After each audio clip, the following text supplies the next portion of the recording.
दशम श्रेणी पिला माने गतकाली देख हिंदी सौरभ बहिर मधुर भाषण टपिक मु पढ़े देती एजाए शुष्क काष्टं तिष्ठयते नीरस तरुभर विलसती पुरत ए दुईटा जो शब्द संयोजना बाणभट्टर बड़ पुत्र कही शुष्क काष्टं तिष्ठयते कनिष्ठ पुत्र कही नीरस तरुभर विलसती पुरत दी जनकर शब्द संयोजना को लक्ष्य करी ये बाणभट्ट कौन करते ना निजर जो कादम्बरी पुस्तक को कनिष्ठ पुत्र हाथ में कौन करते समर्पण करते जे तुम्हें यहाँ को कंप्लीट करी पूर्ण करी दियो तापर मुझे बंद करी आज मुझे पढ़ेबी।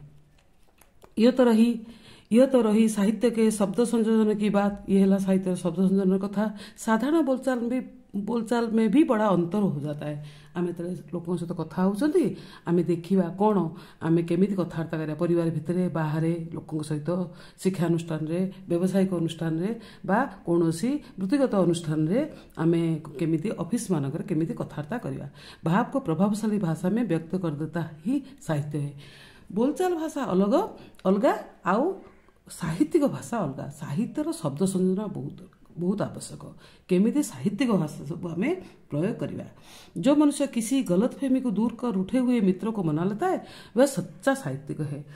कौन सी प्रकार मिसअंडरस्टांडिंग गलतफहमी माने मिसअंडरस्टांडिंग कहा तो भूल बुझाणा को जी दूर करी रागी सांग को निज पाखक नहीं आसे बुझे दिए सी प्रकृत साहित्यिक।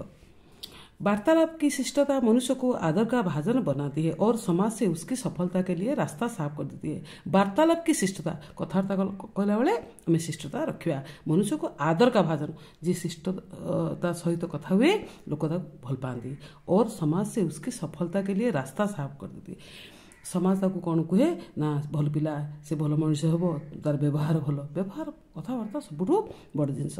मनुष्य का समाज में जो प्रभाव पड़ता है मनुष्य का समाज में जो प्रभाव पड़ता है वह बहुत अंश में पोशाक और चाल ढाल पर निर्भर करता है। निज पोशाक भी सेमती रथबार्ता भल कर पाठ भल पढ़नी कि भल ड्रेस पिंधबनी तेणु कौन पोशाक आ पढ़ा ज्ञान सबुगुड़िक कौन कर निज पाख रख निजक पूरा समस्त सहित तालमेल जमी रही। किंतु विश्व भरे कनक घटो कि संसार में कभी नहीं है। देखो विश्व सुना माठिया विष भी भरा है रोची ये भलिया लोक भी समाज रे कम नुहति। यह प्रभाव भी ऊपरी होता है। ये जो प्रभाव ऊपर ठाउरिया और पोशाक का मान जब तक भाषण से पुष्ट नहीं होता तब तक स्थायी नहीं होता। जड़े जड़े बहुत भल पोशाक पिंधती किंतु व्यवहार भल रखती। जड़े जड़े पोशाक भल पिंधती व्यवहार भल करते किंतु लोकंर नुकसान भी करते। से भलिया लोक भी कहीं भल पाती। मधुर भाषी के लिए करनी और कथनी का साम्य आवश्यक है। जी मधुर कथा कहूँ तार करवा और कहवा भितर सामंजस्यता रहिबो। किंतु कर्म के लिए वचन पहली सीढ़ी है किंतु कर्म करने वचन कथा हूँ प्रथम सीढ़ी। मधुर वचन ये विश्वास उत्पन्न कर भय और आतंक का परिमार्जन कर देते। जो शिक्षक भल कथबार्ता करे क्लास को पिला बेसी इंटरेस्टेड है शुणती। जो कटु भाषा जो शिक्षक कहे ताको कहीं शुणती नहीं। समाज में से भाई अवस्था जे खराब कथा कहे बा कटु कथा कहे बहुत कर्कश स्वर कथा कहे ताको कहीं भल पाते नहीं। कटुभाषी लोगों से लोग हृदय खोलकर बात करने में डरते हैं। से लोकटा तो गाली दौर तो कौन आम कथबार्ता करिया। जे भल शुणे भल कथा कहे भल शुणे भल उपदेश दिए ताको समस्ते भल पाते पाखु जाकि निजर कथाटा को रखती। सामाजिक व्यवहार के लिए विचार का आदान प्रदान आवश्यक है। समाज रही विचार प्रचार आवश्यक अच्छी और भाषा की सार्थकता इसी में है कि दूसरों पर यथेष्ट प्रभाव डाल सके।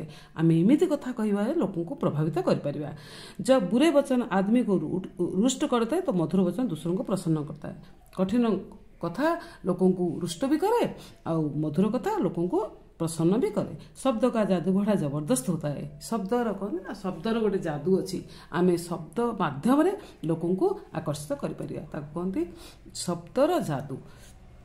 मधुर वचन के साथ यह भी आवश्यक है कि उनके पीछे टकसाली भाव का नहीं। आम एमती मधुर वचन कहवा भितर बहुत खराब कथा रखी ना सेमती नुहे। लम्बे के सिक्के की भांति बेकार हो रहेंगे। हृदय की मलिनता और मधुर वचन का योग नहीं हो सकता। कौन कहा चेटी ना मनरे खराब कथा रखिबो आ भल कथा कहबो सेमती लोक को कहीं भल पाइबे नहीं। वचन का अनुकूल जब कर्म भी होता है तभी मनुष्य बंदी बनता है। जे जार कथा आ काम एकाग्रता थाए सामंजस्य थाए ताको कौन कहती ना लोक पूजा करता बंदे मैंने पूजा करता मन वाणी और कर्म का सामंजस्य ही मनुष्य को श्रेष्ठ के पद पर पहुंचाता है मन वाणी मन कथा व्यवहार कर्म इस सामंजस्य रहे लोक श्रेष्ठ कहे फिर भी वचनों का विशेष महत्व है क्योंकि एक कटु वचन सारे किए धरे पर पानी फेर थरे खराब कथा कहले सबूर कौन हुए ना लोक कहीं भल पाती नहीं यद्यपि यह ठीक नहीं है कि दुधारू गाय की 2 लाते भी सहन कर जाती है ये भी कहते हाँ गायटा क्षीर दौची मारू से लोकटा खराब कथा कौ हेल्प तो करुच्ची साहाଯ୍य तो करुच्ची किंतु एमती हवा कथा नुहे साहाଯ୍य भी करवा लोक भल व्यवहार देखा आउ लोक भल काम भी करवा फिर भी दूसरे के स्वाभिमान का हनन कर उसके साथ उपकार करना कोई महत्व नहीं है सामना वाला स्वाभिमान को क्षति पहुंचेगी तापाई उपकार करो ये कथार किसी मायने ना वाणी की मधुरता के साथ विनयपूर्ण व्यवहार ही शिष्टाचार है वाणीर कथा भाषार मधुरता थी विनयपूर्ण नम्र होकर कथबार्ता कर शिष्टाचार का अर्थ लोग दिखावा या तखलुक करते हैं लेकिन वास्तव में उसका अर्थ है सज्जनित व्यवहार सज्जन लोक भाया व्यवहार कर भल लोक भद्र लोक भाया व्यवहार कर मधुर भाषण के साथ इसका मूल्य है इनके द्वारा मनुष्य की शिक्षा दीक्षा और कुल की परंपरा और मर्यादा का परिचय मिलता है कथा द्वारा ही लोक को घर पिला बढ़िया कथा कहूँ बापा माँ